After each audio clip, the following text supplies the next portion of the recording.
not a joke. This is not a drill. It actually works. Hey guys, welcome to my channel. In today's video, we're going to be talking about 5 study habits that help me take my math grades from looking like this to looking like this. This can be used for all subjects. It's not just math, but it's mainly math that, that I utilize this for.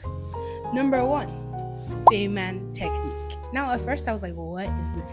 Like, everywhere on TikTok, we're like, feynman technique. I was like, what is feynman technique? And I think it's just teaching yourself something. So it's learning by teaching, right? Or learning by doing. I think that's the right phrase.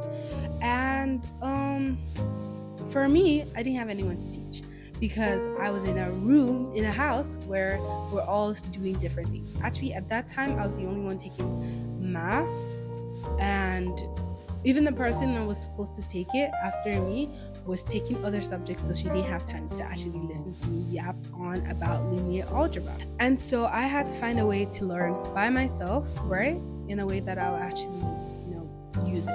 And funny how it is, content creation is what gave me the idea. I apologize.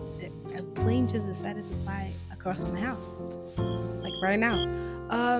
Basically, it is when you have a whiteboard. Now, usually for me, I didn't have like the facilities to get a whiteboard, but my roommate had one. And if she didn't have one, I went to the library and I used the whiteboard there. And I make a video. It could be a time lapse. It doesn't have to be an actual video. It's just that the act of you actually making the video is what really helps. And I make a time lapse video. I probably have some, like a lot on my phone. And I will teach myself this topic. So let's say I'm learning how to do a derivative, right? That's not linear algebra, it's calculus. I would teach myself the steps. I would act like I'm my professor and I'm giving myself a lecture, but I'm not giving myself a lecture. I'm giving the viewers on my phone a lecture, but I'm not teaching anybody. And this way I was able to remember, and when I would miss things or I would forget things, I would go back and review those things and come back and teach again. This technique is really good. I think it's part of the active recall group of things, and yeah, it was really effective for every class because it's something you can use for both memorization classes, for practice classes like math, statistics. It's really broad. You can start using it from literally high school all the way to postgraduate degrees. So yeah, it was a very effective study method. Number 2 was don't just read the book or review over notes. Now, some people, this is actually very effective for them, but for me, it was not effective at all. And if you're in that boat, this is the right advice for you. When you're doing reading of books or just reading or just reviewing notes, that is called passive learning, right? So maybe it would stay in your mind for like 2 seconds, but after 2 seconds, you're gonna forget. And when the exam comes, you're actually not gonna remember.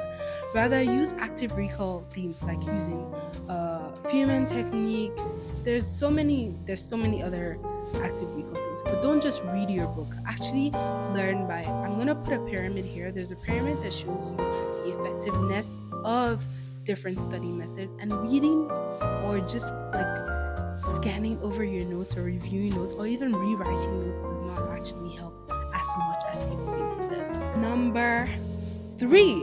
Now, this is for the people who are in school with me right now, because if you graduated before me or maybe 3 years before I went to school, you probably couldn't really use this because there was not a lot of materials. But this is using AI, using artificial intelligence to form quizzes for yourself. Now, another thing, like I said the first time, is practicing or learning by doing over and over again is a good way to learn. Learning by doing sometimes can be hard, because why would I go create my own math problems? And sometimes professors don't actually provide you with past questions or past exam banks that you can go into and look for. So you have to do the work for yourself. And let me be honest with you, I'm kind of like a lazy person, so I would not like to, do the work myself.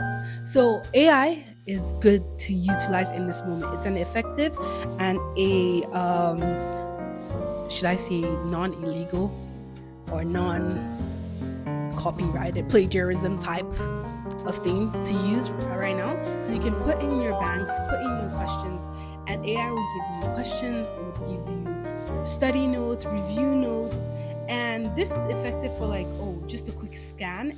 I wouldn't say the review notes are the most extensively sought after thing, but I know sometimes I don't have time to review every single lecture. So I know the ones that I'm really good at, right? Based on the questions that I've asked the AI to give me, I know the ones I'm good at. I know where I need to review more. So it's just really good for learning, like letting yourself know what you actually need to cover and what you don't need to cover. Number 4, study in bits. There's one advice my mom always gave me before I went to university, and she was like, don't pile all your studying for last minute, rather study it daily.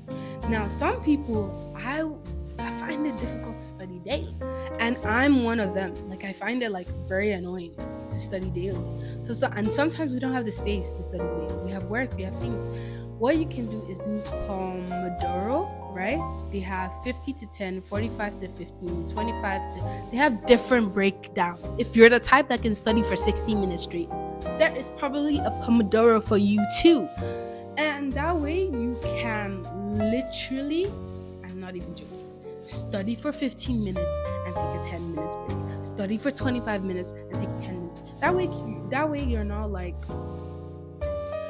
overstimulated and tired, because I get overstimulated very easily. You're not tired of studying. It's actually like there's a reward after. So I'm studying, yeah. I'm reading so that I can scroll on TikTok for like 5 minutes. I don't know if it's only me that does that, but yeah. Also, there's another advice in the study in bits part, which is study the classes in bits.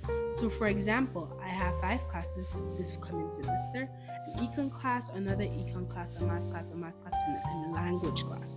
Now, if I sit 1 hour straight studying econ, sometimes I might actually get frustrated and overstimulated and tired, and whatever I'm studying will not actually sink into my brain. But if I study 30 minutes of econ, 30 minutes of math, 30 minutes of math, 30 minutes of the language class, I have covered multiple of my classes and I am making progress. And to you might not understand, but when if you're in university, you know when you focus too much on one class, another class fails. This way you're able to keep a balance, and you know, okay, this particular class needs 15 minutes, but this class needs 45 minutes, so I'm going to do 15 minutes for this, so I can do, like, there's a balance. You can balance things out. And yeah, it's pretty effective, guys. I'm not even like this raw. I showed you guys the grades. It's raw. I'm being real and being raw, not raw. Ugh. What am I saying? I'm being real.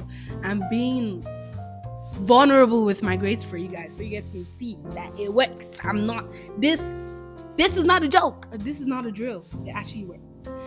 And number 5, in the active recall environment, I know I could probably have put all these active recalls in one, but use flashcards. Like, I used to be one to hate Anki, right? Because I'm like, how will I sit down for 5 hours? I'm creating flashcards, guys, until I used Anki for a class that required a lot of memorization, and I was shocked. I was doing microeconomics, the first microeconomics class, and I didn't need Anki because it was more math. Then I started macroeconomics, and I had a lot of things to remember. Revenue, how do you calculate this? How do you calculate that? How do you do this? What does this mean? What does that mean? And I'm telling you guys, Anki kind of saved my butt for the final exam. Anki saved my butt because I don't know if I'm gonna say butt on the internet. I'm gonna blur it out. And I was able to learn the ones I was good at. It brought it later on. The ones I wasn't so good at, it kept bringing it until I memorized it. And the thing is, making flashcards on its own, like paper flashcards, is not necessarily the best in my opinion, just because unless you yourself form your own personal Anki offline or on your paper flashcards, so you create different piles. Okay, I know this one really well, I don't know this one at all, and I kind of somewhat know this one, and you repeat it over and over. So yeah, guys, honestly, like, I wouldn't lie to you guys. I'm a university student too. I know I am lazy also, very, very lazy. And I know what it's like to be in uni, and sometimes things are hard and we all have other responsibilities. But yeah, these are 5 techniques that I've used and that have actually tremendously changed my grades. So yeah, If you need more advice, stay tuned. If you like this kind of things, like, share, comment, subscribe. I will be bringing more study hacks, more life hacks, more everything hacks, more uni hacks. That's basically it for today, guys. Thank you.